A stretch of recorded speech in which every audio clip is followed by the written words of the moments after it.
Greetings to all our viewers from the Foundation for Fiscal Reform. My name is Don Kent, and I'd like to introduce you to Professor Ron Nelson, and this first in a series on America's Other Aids.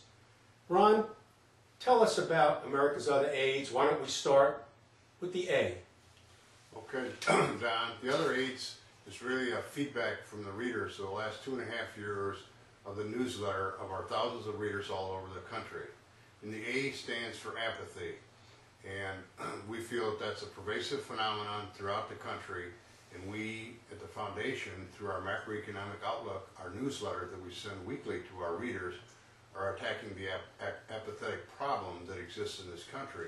Instead of blaming the politicians for all the problems, the people have to look at themselves, because ultimately in a democracy the people are responsible. And so we have a perfect example for all of you. Here in Pinellas County, Florida, the A stands for the 5% of the people who voted in the last election.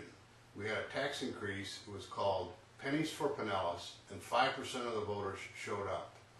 Well, you can readily conclude, why even hold elections? Just let the special interest groups and the professional politicians run the country if none of you have any interest in participating in the democratic process. Furthermore, don't ever complain about taxes if you don't even go and vote. So A stands for apathy as a very pervasive problem in the country, Don. Well, now that we have an understanding of A, please tell us what I stands for. I stands for ignorance. Wealthy people in this country, the top 1%, and corporate executives all have access to professional newsletters written by economists in the country.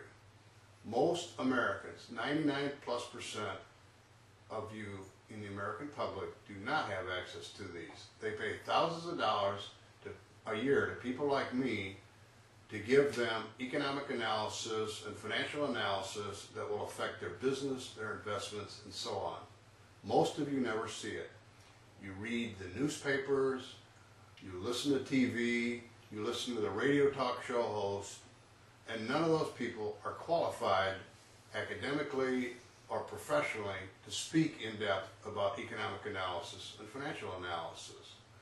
And so, in order to bring the same level of information and analysis to you, the American public, we created the Macroeconomic Outlook 2.5 years ago. And our goal is to educate you and eradicate the I as in ignorance from the American public.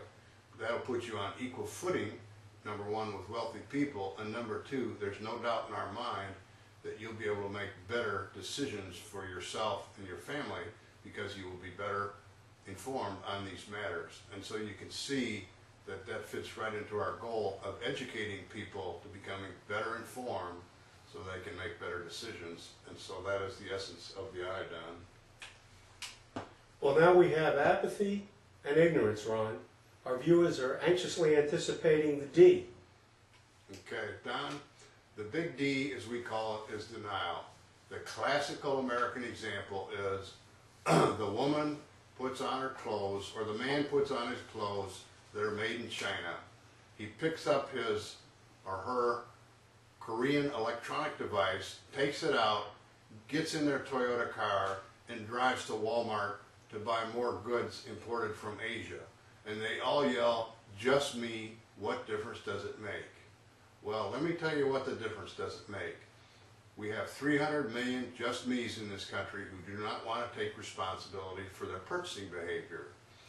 In the meantime, folks, you're exporting over $2 billion per day of American wealth. And yes, you are responsible for your behavior. And yes, this is a consumer-driven recession that we're in. And yes, you, the consumers, are driving the economy downhill by virtue of the fact that you no longer support American businesses.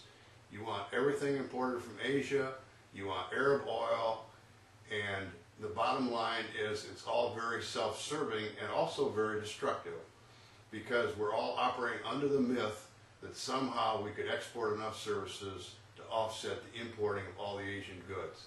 That's a monumental failure. It's resulted in $6 trillion being exported to the Arab Gulf states for oil, and to the Asian countries for manufacturing goods, and elsewhere throughout the world. So yes, you may think you're in denial, but you're all going to come to pay for it, because we cannot afford to continue to export $2 billion a day and assume there are no consequences.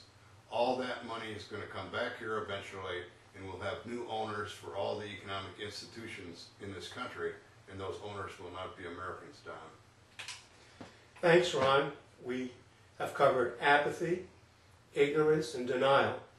Please give us the postscript with the S. The S is the symbolic word of syndrome. It's so pervasive, the other AIDS in America, that it afflicts 300 million people. And we have heard thousands of people at speeches, through our newsletters and personal conversations saying, not me, I have nothing to do with it. I want my Toyota, I want my Chinese clothes, I want this, I want that. So the S stands for syndrome. It's pervasive, it affects hundreds of millions of Americans, and they have to get ready to accept the consequences that if you want to export all your wealth, you will not survive. And sort of the wrapping on the package is this. A recent study by economists show that over 90% of the American public are not keeping up with inflation. They have a declining standard of living. Why? Because a lot of the good jobs have gone to Asia. It's really very simple. On top of that, you cannot control the prices and inflation anymore, so don't expect your government to do that, because if you import so many things, it's up to those foreign countries that are exporting into this country to decide what the prices are, and our Federal Reserve and our federal government cannot control those prices. So in effect, you have made yourself into economic prisoners of the foreigners who supply you all the oil and all the other manufactured goods that American public lusts for every day and says, not me, not me. So there we have the other AIDS done. Ron, thank you very much for this initial overview for our listeners and viewers. We very much look forward to several other chapters in America's Other AIDS. We will be learning about various problems with our trade deficit, service economy, foreign control of American currency, and other salient economic matters. We encourage all you viewers to go onto this website, fffr.org. Look at what we have to offer. Please join as a member. More importantly, if you have the time to become part of our grassroots organization, join as a representative. And by all means, send this video to all your email lists so that we can spread the word and educate all 300 million Americans. We look forward to having you view us in the very near future, and I assure you we'll have some very interesting topics that are of important interest to all of you. Thank you.